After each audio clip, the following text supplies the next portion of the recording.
ముఖ్యమంత్రి స్టేజరే లేదు, అసలు ఇంత వీక్ ముఖ్యమంత్రి ఎప్పుడు లేడని రకరకాల ఇవన్నీ నడిచినాయి. మొత్తం జనాలు నడిచినాయి, రాజకీయ పార్టీలు నడిచినాయి, రాజకీయ క్యాడర్ లాంటి సర్కిల్ కూడా నడిచింది. కానీ స్లోగా మెల్లగా ఆయనే కొంత టైం కూడా తీసుకొని కొంత నిలదొక్కుకోవడం జరిగింది. నిలదొక్కున్న తర్వాత ఆయన పెద్దగా గొప్పగా కలిసి వచ్చిన అంశం ఏంటంటే ఆయన లీడర్షిప్ ఛాలెంజింగ్, అంటే అది ముఖ్యమంత్రి లీడర్షిప్ ఆయన మొత్తం రాజకీయ అస్తిత్వానికి సవాల్ వచ్చింది జూబ్లీ హిల్స్ ఎలక్షన్స్. ఆ జూబ్లీ హిల్స్ ఎలక్షన్స్ ఆయన చాలా ప్రతిష్టాత్మకంగా వ్యక్తిగతంగా తీసుకొని ఆయన మొత్తం ఆయన శాయశక్తులన్నీ కూడా కట్టి ఒక మంచి క్యాండిడేట్ పెట్టి ఆయన గెలుచుకోవడం జరిగింది. అక్కడ నుంచి వెళ్ళి ఒక విధంగా ఏమైందంటే దాంతో రెండు విధాలుగా జరిగింది. ఒకటి, అంతర్గతంగా ఆయనను వ్యతిరేకించే ఏవైతే రాజకీయ శక్తులు ప్రభుత్వంలో కానీ పార్టీలో కానీ వాళ్ళు కొంతమేరకు సైలెంట్ కావడం అయిపోయింది. ఎందుకంటే గెలిచిన తర్వాత గెలిచిన వాళ్ళు ఎప్పుడు హీరోలే, ఎప్పుడు కూడా విజయంలో నాయకత్వం వహించిన వాళ్ళే గొప్పవాడు. కాబట్టి రేవంత్ రెడ్డి ఇమేజ్ ఆటోమేటిక్గా పెరిగింది.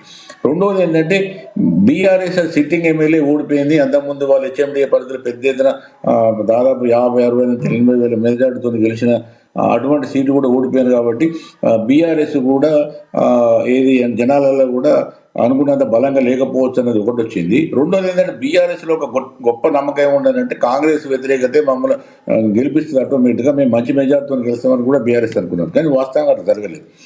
దీని తర్వాత ఆయన ఏం చేసినంటే కొంత ఒక ఊహాత్మకంగా తెలివిగా ఈ గ్లోబల్ సబ్మిట్ లేదా రైజింగ్ తెలంగాణ గ్లోబల్ సబ్మిట్ పెట్టి ఆయన పెద్ద ఎత్తున పెట్టండి, మామూలుగా పెట్టలేదు. పెద్ద ప్రపంచంలో ఉన్న ముఖ్యమైన పెట్టుబడిదారులు కానీ హైటెక్ కంపెనీస్ కానీ లేకపోతే మల్టీనేషనల్స్ నుంచి మొదలు పెడితే భారతదేశంలో ఉన్న అన్ని కంపెనీస్ని కూడా పిలిచిండి వచ్చినాయి. అవి ఆయన ఒక విధంగా ఆయన అది ఒక శక్తి అన్నట్టు, ఎబిలిటీ టు ఇన్వైట్, అంటే ఆయన పిలిచినంత మాత్రం రారు అందరు. కానీ ఈ సబ్మిట్కి చాలా మంది పెద్ద ఎత్తున రావడం జరిగింది. పెద్ద ఎత్తున రావడమే కాకుండా వాళ్ళు వచ్చి యాక్టివ్గా పార్టిసిపేట్ కావడం, తెలంగాణకు 5,75,000 కోట్లు వాళ్ళు అనౌన్స్ చేసినారు. అందులో నా ఉద్దేశంలో సగం వచ్చినా కూడా తెలంగాణ బాగుపడుతుంది. అట్లా ఏమైందంటే తెలంగాణ ముఖ్యంగా హైదరాబాద్ సిటీ అన్నది ప్రపంచంలో భారతదేశం ఒక ఫోకల్ పాయింట్గా, అంటే ఇది ఒక సిటీ ఉన్నది, ఇక్కడ అన్ని సౌకర్యాలు ఉన్నాయి, అన్ని విధాల అభివృద్ధికి అనుకూలంగా ఉన్నది. కాబట్టి మీరు పెట్టుబడి పెట్టంటే ఒక అంతకుముందు చంద్రబాబు నాయుడు గారు చేసినారు, వైఎస్ఆర్ చేసినారు, అంతకుముందు చేశారు. కానీ రేవంత్ రెడ్డి గారు తర్వాత పెద్ద ఎత్తున చేసినాయి. అంటే వాళ్ళ కన్నా కూడా నాకు కూడా చంద్రబాబు నాయుడు గారి కన్నా కూడా మొన్న గ్లోబల్ సమ్మిట్ పెద్దగా జరిగింది.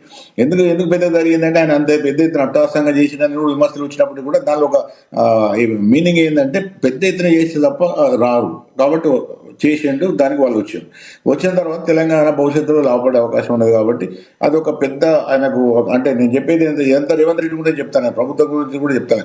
రేవంత్ రెడ్డి గారికి వ్యక్తిగతంగా ఆయన బాగా ఇమేజ్ పెరగడమే కాకుండా ఇప్పుడు నిన్నటితోనైనా థర్డ్ స్పెల్ అంటే 3వ విడత ఎలక్షన్స్లో కూడా కాంగ్రెస్ క్లియర్గా మెజార్టీ వచ్చింది.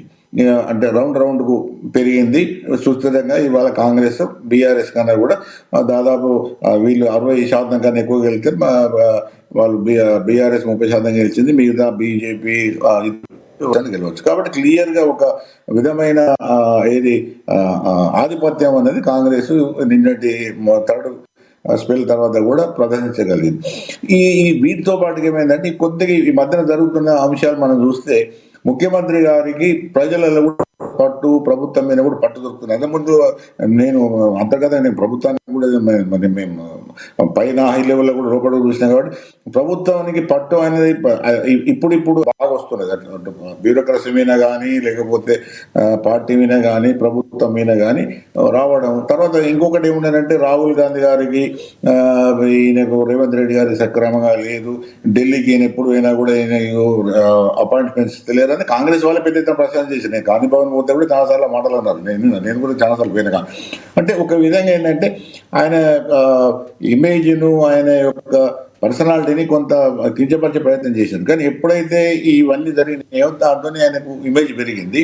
అన్నిటికన్నా రేవంత్ రెడ్డి గారు కలిసి వచ్చిన అంశం ఏంటంటే కర్ణాటక రాజకీయాల్లో శివకుమార్ గారు వర్సెస్ సిద్ధరామయ్య ఆ గొడవలు బాగా అధిష్టానానికి అక్కడ ఢిల్లీలో కూడా తలకాయ నొప్పిపోయింది. ఇక్కడ రేవంత్ రెడ్డి గారు సరైన ప్రాతినిధ్యం ఇచ్చి ఆయన ప్రాముఖ్యత పోతే ఇంకా ఇక్కడ కూడా సమస్యలు మొదలైందని ఒక విధంగా అది అక్కడ అది నాయకత్వం అంటే కాంగ్రెస్ అధినాయకత్వం కూడా కొంత వాళ్ళకి అంతకుముందు ఏమైనా కొంత వాళ్ళకు ఏదైనా అవి ఉన్నప్పటికీ కూడా వాళ్ళకి అభిప్రాయాలు ఉన్నా, వాళ్ళకి ఏదైనా చేద్దామని అన్నా కూడా అవి అన్నీ కూడా డ్రాప్ అయిపోయినాయి. కాబట్టి ఇవ్వాలి ఇప్పుడు ఐదాన్ టుడే ఇవ్వాలి. ఈ నిన్నటి ఎలక్షన్ రిజల్ట్స్ తర్వాత రేవంత్ రెడ్డి 2 ఏళ్ల, అంటే నేను ఒక రాజకీయ విశ్లేషణ చెప్తున్నా, 2 ఏళ్ల తర్వాత ఆయన చాలా బలంగా అయినాడు. అంటే ఇప్పుడు నౌ ఈజ్ రియల్ సీఎం. ఇప్పుడు కాంగ్రెస్లో కూడా ఆయన ఎవరు కూడా ఎదుర్కొనే సత్తా లేదు. లోపల అంతకుముందు వీళ్ళందరూ పోయి ఢిల్లీలో చెప్పడం అంటే మాకు తెలుసు కదా, కాంగ్రెస్ రాజకీయాల పరిస్థితి అంటే మూమెంట్ పోయి ఢిల్లీ పోయి